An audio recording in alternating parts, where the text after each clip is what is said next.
All right, let's dive in. Today, we're going to tackle a topic that can feel a little intimidating. We're talking about real estate contracts. We're going to take that journey from a simple handshake agreement all the way to getting those shiny new house keys in your hand. Our mission? To demystify that mountain of paperwork and turn it into a clear, simple roadmap. You know the feeling, right?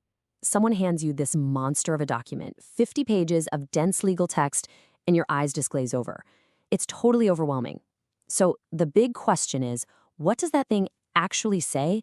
What are the really important bits you absolutely need to know? Well, that's exactly what we're about to break down. So, first things first. Before we can even get into the weeds of a real estate contract, we've got to go back to basics. We need to get on the same page about what a contract even is. Believe me, this is the foundation for everything else we're going to talk about. At its absolute core, a contract is just a promise that the law will enforce. That's it. In the world of real estate, it's pretty simple. A buyer promises to bring the money, and a seller promises to hand over the property. The whole point is that these aren't just casual promises. They have the full weight of the legal system behind them.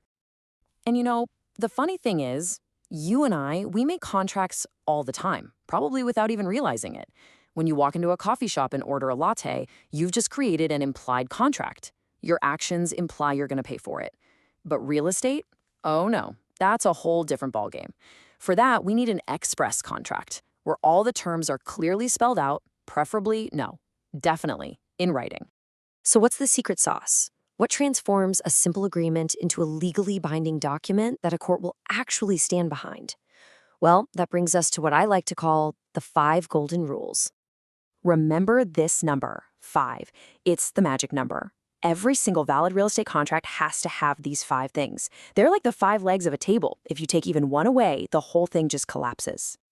And here they are. First, you need competent parties, basically sane, sober adults. Second, you need offer and acceptance. This is what we call a meeting of the minds, where everyone agrees on the deal.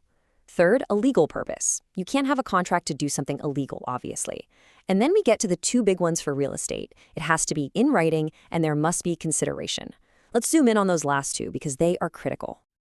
Okay, this one is huge.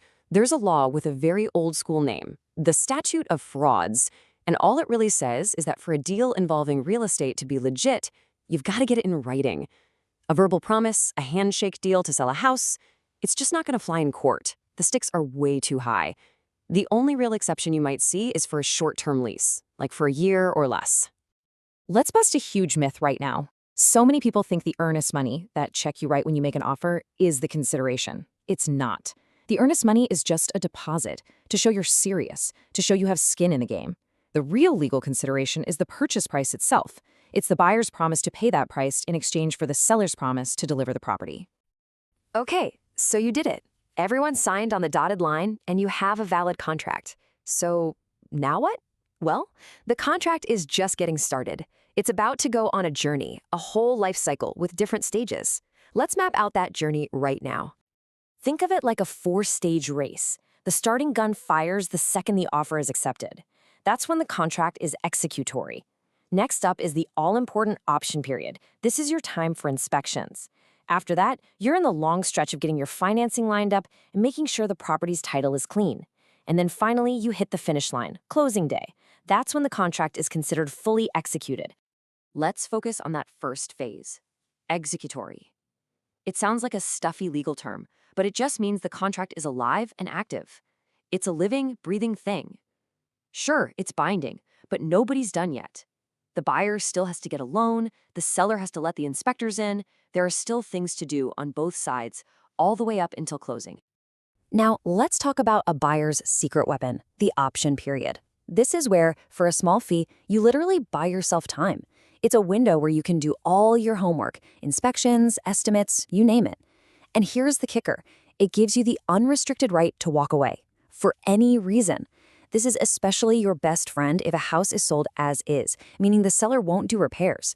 This period is your one chance to look under the hood and decide if you're really okay with what you find. But sometimes things go wrong. Deals fall apart, promises get broken. It's not fun to think about, but we have to.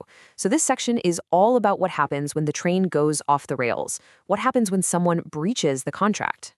This is the question that keeps people up at night, right? What if the buyer gets cold feet and just decides they don't want the house anymore? Or what if the seller gets a better offer and tries to back out? In legal terms, this is called a default. And when it happens, the person who is wronged has options. They have remedies. So let's look at the consequences.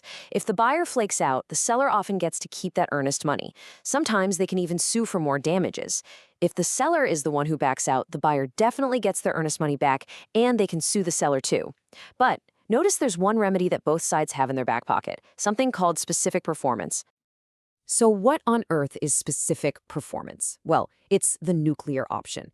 It's where the wronged party goes to a judge and says, money isn't enough. I want that specific house. And a court can actually issue an order forcing the other person to go through with the deal. They can do this because every single piece of real estate is considered unique. A court can literally compel a seller to sell or a buyer to buy. Whew, okay, we have covered a ton of ground. So let's bring it all home. Let's boil it all down into one final, simple cheat sheet, the absolute must-know, can't forget takeaways from this whole thing. If you walk away with nothing else, please remember these 4 things. Number 1, if it's not in writing, it basically didn't happen. 2, as is means exactly that. The seller doesn't have to fix anything, so what you see is what you get. 3, your option period is your golden ticket, your safety net. Use it. And 4, earnest money isn't the price. It's just your way of saying, hey, I'm serious about this. And I want to leave you with this thought. It's so easy to look at a real estate contract as just paperwork, a boring, tedious legal hassle. But it's so much more than that. It's the blueprint for one of the biggest moves you'll ever make in your life. And understanding that blueprint, that's not just smart, it's incredibly empowering.